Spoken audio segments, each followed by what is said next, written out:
Assalamualaikum warahmatullahi wabarakatuh. Nama saya Daniel Wahyudin dari kelas MN22C. Pada kesempatan kali ini saya akan merangkum mata kuliah akuntansi biaya dari sesi 1 sampai sesi ke-6. Untuk sesi 1 atau bab pertama itu judulnya adalah peran akuntan dalam organisasi. Yang mana akuntan ini adalah sangat penting bagi sebuah organisasi atau perusahaan.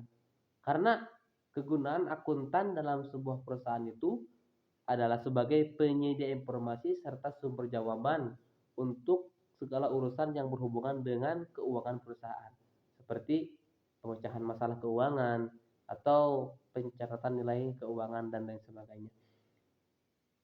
Dalam ilmu akuntansi itu bisa dibagi ke dalam dua bagian. Yang pertama adalah akuntansi manajemen dan yang kedua adalah akuntansi keuangan. Kedua ini sangat berhubungan dalam artian hampir mempunyai fungsi yang sama. Cuman perbedaannya kalau akuntansi manajemen itu adalah untuk menghasilkan laporan secara spesifik dan detail, mengidentifikasi masalah yang timbul serta menyelesaikan masalah tersebut. Sedangkan untuk akuntansi keuangan itu adalah menghasilkan laporan keuangan yang menggambarkan kondisi dan performa perusahaan pada periode tertentu.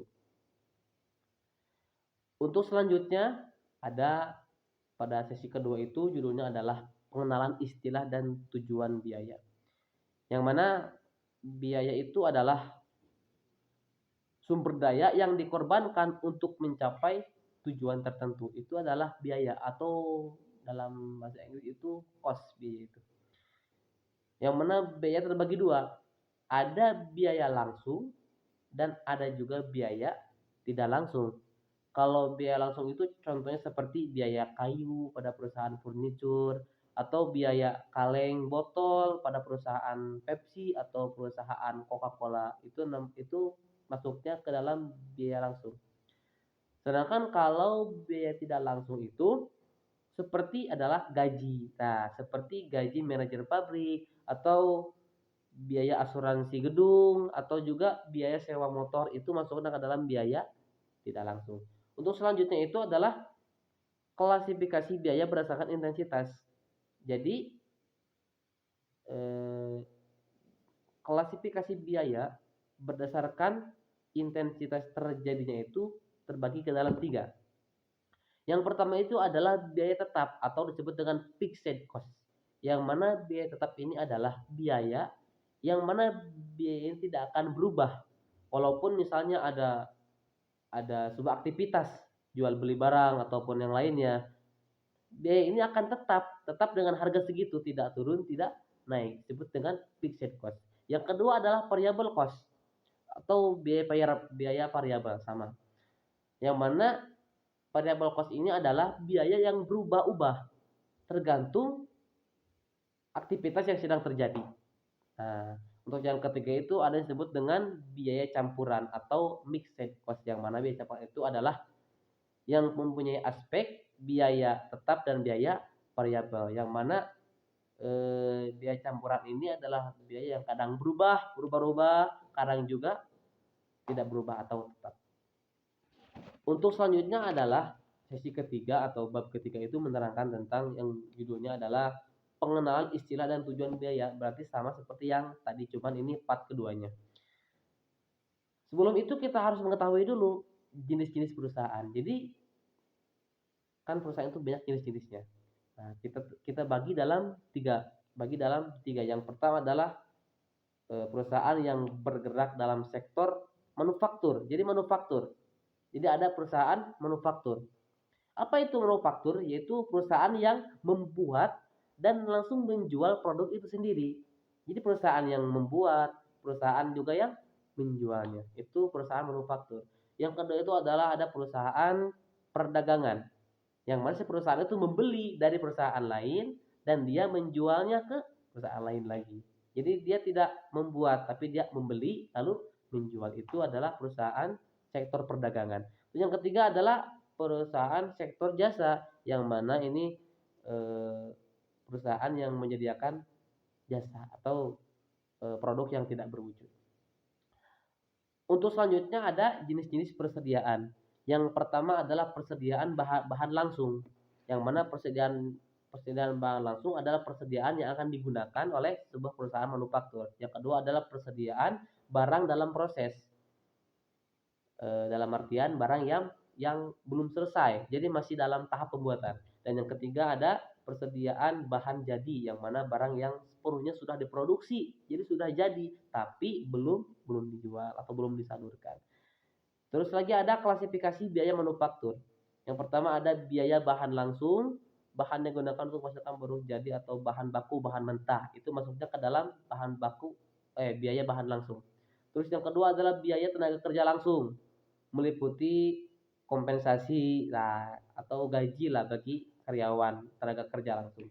Yang ketiga ada biaya manufaktur tidak langsung atau biaya overhead pabrik seperti biaya listrik atau biaya pemeliharaan penyusutan peralatan atau biaya asuransi dan lain sebagainya.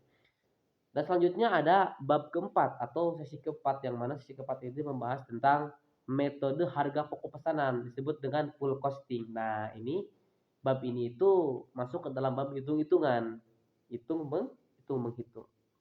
Untuk cara simpelnya, metode harga pokok pesanan ini adalah metode penentuan harga pokok dengan memasukkan seluruh komponen biaya produksi sebagai unsur harga pokok, seperti biaya bahan baku, tenaga kerja langsung, overhead pabrik variabel, dan overhead pabrik tetap.